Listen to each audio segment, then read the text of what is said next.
एकंदरीतच विनायक सर, महिलांचं बाबा बुवांकडे जाण्याचं प्रमाण हे तुलनेनं अधिक आहे. याची नक्की कारण काय आहेत? एक वाक्य आहे, वृक्ष तेथे छाया आणि बुवा तेथे बाया, हे वाक्य आहे. आणि या वाक्याचा अर्थच असा होतो की बुवा बाबांकडे जाणाऱ्या महिलांचं प्रमाण हे सगळीकडे सर्वत्र जास्त दिसतं. हे वास्तव काय आहे, तर त्याचं कारण आपण जर शोधलं तर आपल्या लक्षात येईल की त्याचं सगळ्यात मोठं उत्तर हे आजच्या समाज व्यवस्थेमध्येच दडलेलं आहे. समाज हा प्रचंड दांभिक असतो. म्हणजे खरात प्रकरणामध्ये महिलांचं प्रचंड प्रमाणात झालेलं लैंगिक शोषण हा सगळ्यात मोठा चर्चेचा विषय झाला. खरं तर हा चर्चेचा विषय नको व्हायला, हा चिंतनाचा विषय व्हायला पाहिजे. पण तो चिंतनाच्या पातळीवर न जाता तो उथळ चर्चेच्या पातळीवर आज आज तरी महाराष्ट्रामध्ये आपल्याला दिसतोय, विशेषतः सोशल मीडियामध्ये तसा दिसतोय.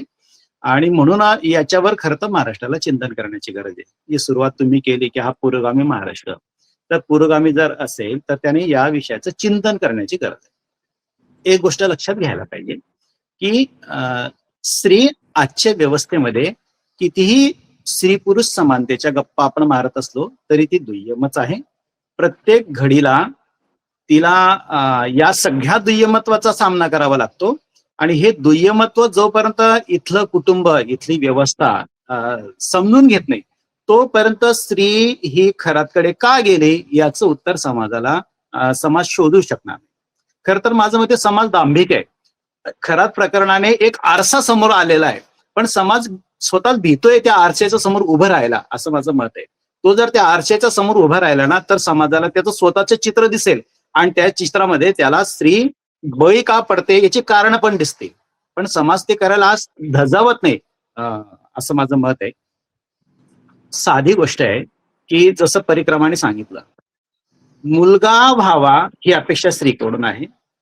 मूलबाळ व्हावं तर तिच्याकडनं मूलबाळ तर अर्थातच ती जन्माला घालणार आहे, पण त्यात मुलीच झाल्या तरी सुद्धा ते नको असतं समाजाला, कुटुंबाला नको असतो. आणि मुलगाच हवा हे सुद्धा तिच्याचकडनं अपेक्षा केली जाते. वैज्ञानिक सत्य आहे की मुलगा आणि मुलगी याची जबाबदारी ही पुरुषावर आहे, परंतु तरी सुद्धा स्त्रीकडनं अशी अपेक्षा केली जाते.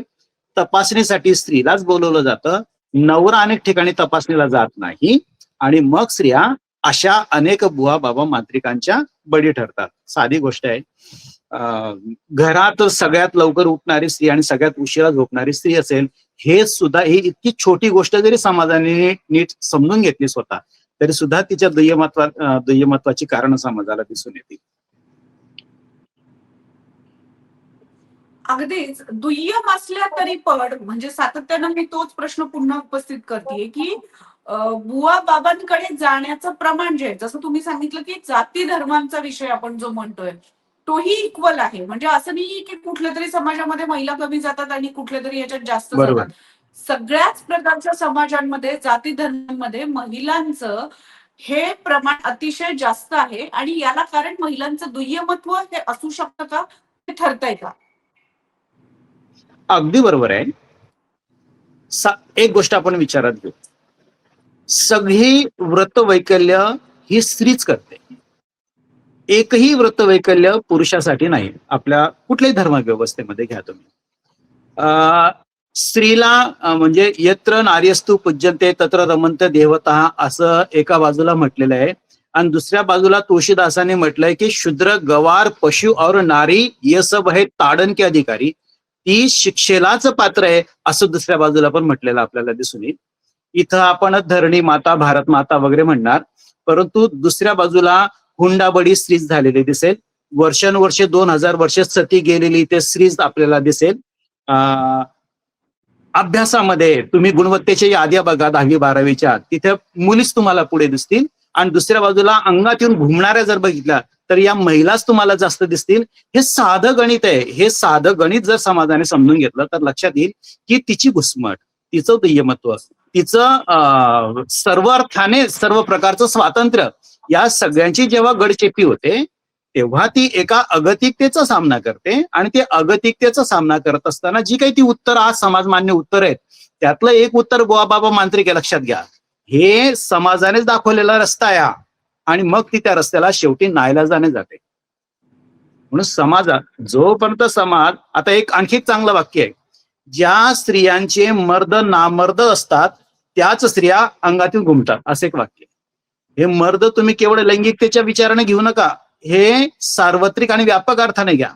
स्त्रियांचा सन्मान करणारा, स्त्रियांचं स्वातंत्र्य मान्य करणारा, स्त्रियांच्या आशा आकांक्षा अपेक्षांची जाणीव ठेवणारा असा जो पुरुष आहे तो मर्द.